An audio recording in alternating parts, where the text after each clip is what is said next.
মাটির 200 ফুট গভীরে পুরো কংক্রিটের দেয়াল দিয়ে ঘেরা এক দুর্গ। শত্রুরা মনে করে এখানে তারা পৃথিবীর সবচেয়ে নিরাপদ জায়গায় আছে, কিন্তু আকাশের বুক চিরে নেমে আসছে মৃত্যুদূত, বাংকার বাস্টার বোমা। আজ আমরা দেখব কিভাবে এই বোমা মাটির গভীরে ঢুকে ধ্বংসযজ্ঞ চালায়।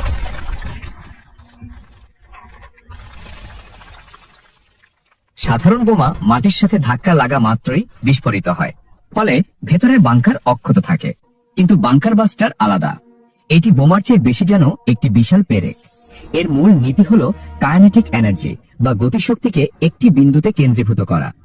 এগুলো অত্যন্ত ভারী হয় এবং অনেক ওপর থেকে ফেলা হয়, যাতে মধ্যাকর্ষণ একে বুলেটের গতি দেয়। প্রথম দিকের বাংকার বাস্টারগুলো তৈরি হয়েছিল কামানের পুরনো ব্যারেল দিয়ে। এর বাইরের খোলস বা কেসিং তৈরি হয় বিশেষ হার্ডেন স্টিল দিয়ে।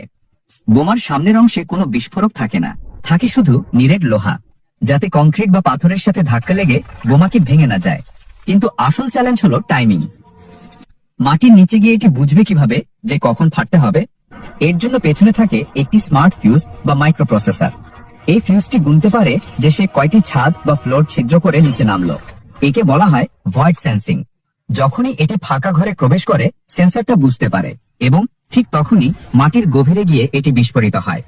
বদ্ধ ঘরে বিস্ফোরণ হওয়ার ফলে তৈরি হয় তীব্র ওভার প্রেসার। এই বাতাসের চাপে ভেতরের সবকিছু চূর্ণ বিচূর্ণ হয়ে যায়। কিছু মিসাইলে ব্যবহার করা হয় ট্যান্ডেম চার্জ বা 2 ধাপের প্রযুক্তি। এর সামনের ছোট বোমাটি প্রথমে বিস্ফোরিত হয়ে মাটিতে গর্ত তৈরি করে, তারপর পেছনের মূল বোমাটি সেই গর্ত দিয়ে গভীরে ঢুকে যায়।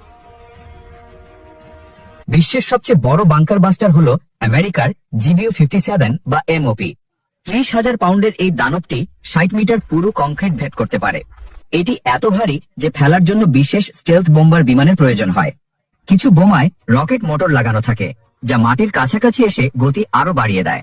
পাহাড়ের গুহায় লুকানো বাংকার ধ্বংস করতে এগুলো ব্যবহার করা হয়। বিস্ফোরণের পর পুরো পাহাড়টি ভেতর থেকে ধসে পড়ে।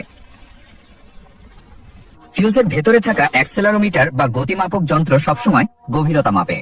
মাঝে মাঝে থার্মোবারিক বিস্ফোরক ব্যবহার করা হয়, যা সুড়ঙ্গের অক্সিজেন শুষে আগুন ধরিয়ে দেয়। এর ফলে তৈরি হওয়া শূন্যস্থানে শত্রুর ফুসফুস ফেটে যায়। এই বোমাগুলো লেজার এবং জিপিএস দিয়ে নিয়ন্ত্রিত, তাই এগুলো পিন পয়েন্ট নির্ভুল। এমনকি এগুলো বাংকারের ছোট ভেন্টিলেশন শ্যাফট দিয়েও ঢুকে যেতে পারে। বালি, মাটি কিংবা কংক্রিট এক এক মাধ্যমে এটি এক এক গভীরতায় যেতে পারে। হামলার আগে স্যাটেলাইট দিয়ে মাটির নিচের বাংকারে ম্যাপ তৈরি করা হয়। আরো বেশি শক্তির জন্য কিছু বোমার আগায় ডিপ্লেটেড ইউরেনিয়াম ব্যবহার করা হয়। এটি স্টিলের চেয়েও অনেক বেশি ঘন এবং শক্ত। ইউরেনিয়ামের বিশেষত্ব হলো এটি পাথর কাটার সময় ভোঁতা না হয়, আরো ধারালো হয়, যদিও এর ফলে তেজস্ক্রিয় দূষণের ঝুঁকি থাকে। বাংকার বাস্টারে